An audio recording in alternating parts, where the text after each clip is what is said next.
సముద్రంలో అలలను చీల్చుకుంటూ వెళ్తుంది ఒక ఓడ. ఉన్నట్టుండి ఒక పెద్ద తుఫాను మొదలవుతుంది. తుఫాన్లో చిక్కుకున్న ఓడ మునిగిపోయి యాత్రికులంతా సముద్రంలో మునిగిపోగా ఒక వ్యక్తి మాత్రం ఎలాగోలా కర్ర దొంగతో ఒడ్డుకు చేరుకుంటాడు. ఒక దీవిలో విసిరేయబడతాడు.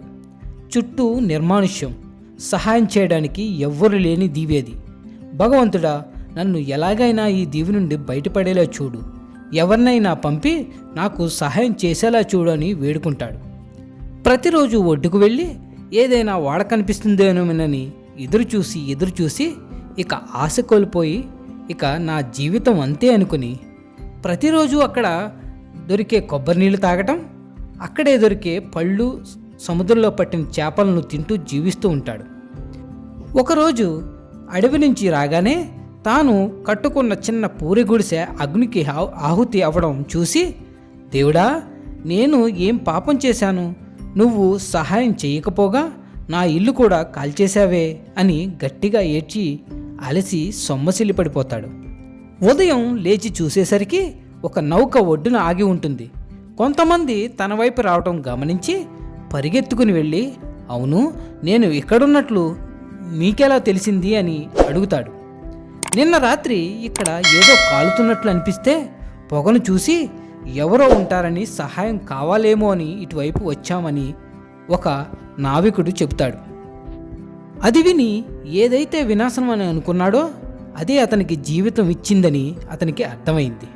అందుకే ఎప్పుడైతే మీ ప్లాన్ ఫెయిల్ అవుతుందో మీరు నిరాశపడక్కర్లేదు. ఆ ఫెయిల్ అయిన ప్లాన్ మరో మంచి మార్గానికి దారితీస్తుందని నమ్మితే అంతకన్నా మనశ్శాంతి లేదు. మీరేమంటారు? ఇక మంచి మాటలకు వెళ్దామండి. స్వచ్ఛమైన మనసు ఉన్నవారు మనసులో ఏదీ కూడా దాచుకోరు. నటించడం ఎప్పటికీ రాదు. వాళ్ళ కోపం క్షణకాలమే ఉంటుంది. వారి యొక్క ప్రేమ మాత్రం జీవితకాలం ఉంటుంది. గుర్తుంచుకోండి. అందరూ అంటూ ఉంటారు, ఈ ప్రపంచంలో చెడు పెరిగిపోతుంది అని.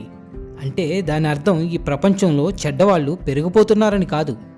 దానికి కారణం ఏమిటి అంటే మంచివాళ్ళు, మంచి ఆలోచన, మంచి భావజాలం చెడుకి నిరసన తెలియజేయకపోవడమే.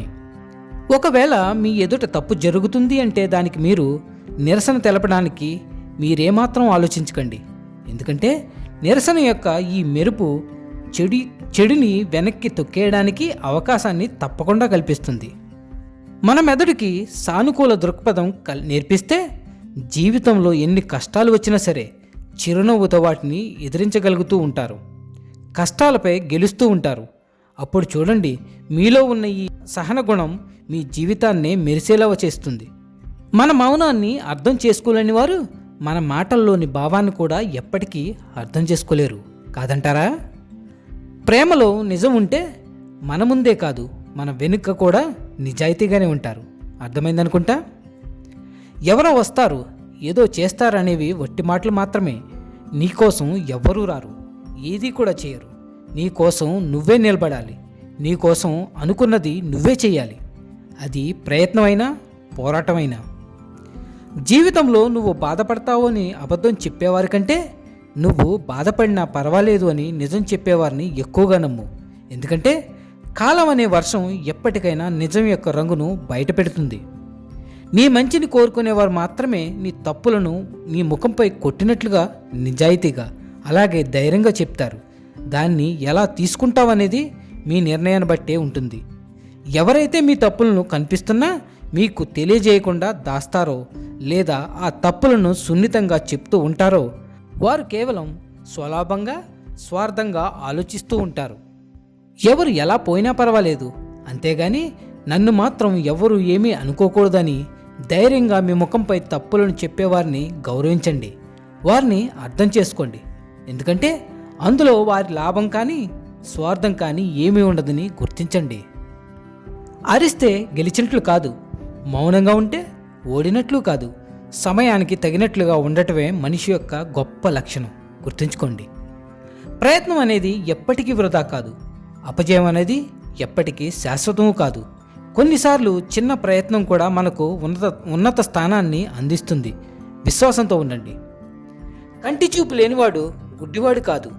తన తప్పులను తెలుసుకోకుండా తను నమ్మిందే వాస్తవమని మూర్ఖంగా ఉండేవాడే గుడ్డివాడు. డబ్బుతో కొనలేనిది మంచి ఆరోగ్యం, ఎప్పటికీ తీర్చలేనిది తల్లి యొక్క రుణం, జీవితాంతం మర్చిపోలేనిది తండ్రి పడే కష్టం కాదంటారా? ఎంతటి కష్టంలో ఉన్నా సరే కన్నీరును మాత్రం బయటకు రానివ్వకు. ఎందుకంటే ఆ కన్నీరుని చూసి నవ్వుకుంటారే తప్ప ఏ ఒక్కరూ కరిగిపోయి నీకు తోడుండరు. ఈ కాలంలో సమాజం ఇలానే ఉంది, గుర్తుంచుకోండి. ఎవరైనా మనకు ఏదైనా చెప్తుంటే అడ్డు చెప్పకుండా వినండి, నచ్చితే పాటించండి, లేదంటే వదిలేయండి. మాట వినడం మాత్రం సంస్కారం అని మర్చిపోకండి. రెక్కలు వచ్చాక ఎగరటం తప్పు కాదు, కానీ ఆ రెక్కలకు ప్రాణం పోసిన వ్యక్తులను వదిలేసి ఎగరటం ఖచ్చితంగా తప్పే. ఈ లోకంలో కనిపించే నిజాల కంటే కూడా వినిపించే అబద్ధాలకే విలువ చాలా ఎక్కువ. మనం ఏది అన్నా కూడా సహనంతో భరిస్తున్నారు కదా అని హేళనగా మాట్లాడటం మంచిది కాదు. మనవారైనా పరాయి వారైనా ఎవరిని చులకనగా చూడకూడదు. వారు తిరిగి హేళన చేస్తే భరించటం మీ వల్ల కాదు, గుర్తుపెట్టుకోండి. దేనినైనా పొందటం గెలుపు కాదు, అలాగే దేనినైనా కోల్పోవడం ఓటమి కాదు. ఇదంతా కేవలం కాలమహిమ. పరివర్తన అన్నది కాల స్వభావం. మనిషి ఏదైనా కోల్పోయినప్పటికీ శాంతంగా స్థిరంగా ఉంటే అది గెలిపే అవుతుంది.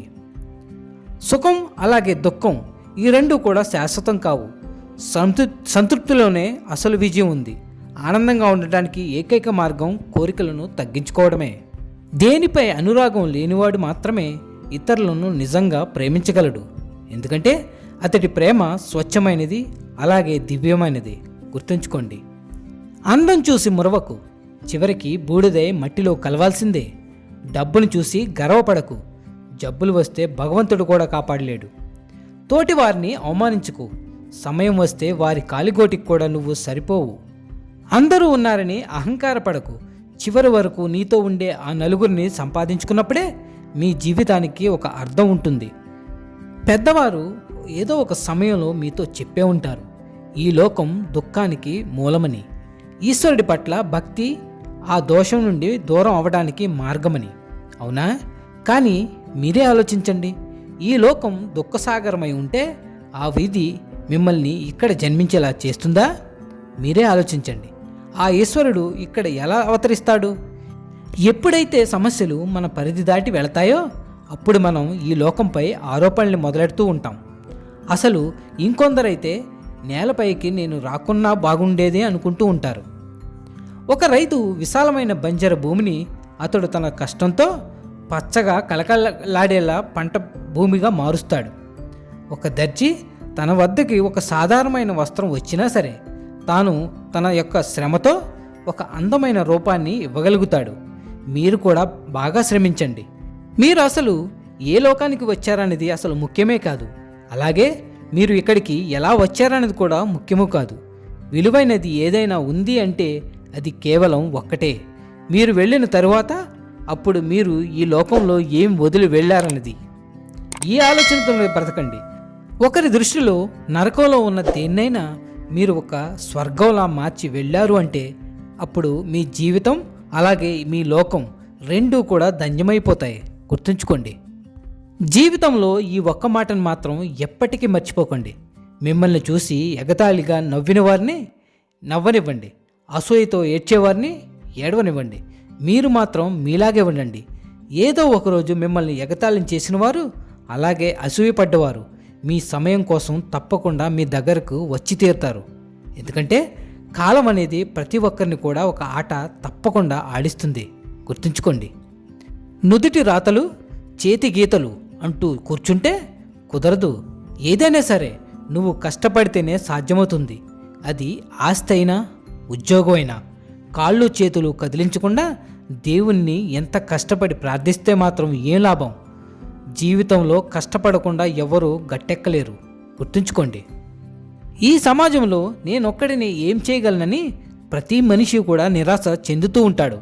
కానీ ఒక్కసారి నీ తలను పైకెత్తి చూడు. ఈ ప్రపంచానికే వెలుగునిచ్చే సూర్యుడు కూడా ఒక్కడే అని మర్చిపోకు.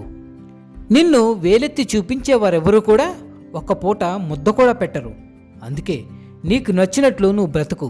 అది కష్టమైనా సుఖమైనా బాధైనా సంతోషమైన జీవితం నీది.